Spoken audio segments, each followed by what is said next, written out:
I love this bird feeder. It sticks on the window with these rubber sticky feet. It has a cute little water tray. It's attached to the top, so you just fill it here. And then it has the bird seed tray and a little perch. And when you need to take it out or fill it, it just lifts up and slides right out. And then when you want to put it back in, you just line up, see if I can do this one-handed. You just line up the little grooves, slide it in and back down. I love these plastic molds. They're perfect. The acrylic and the way they built it and created it, it's super easy to assemble.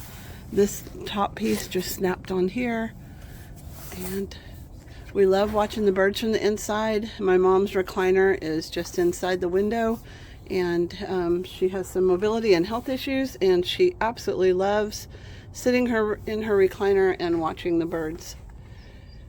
Thanks for watching.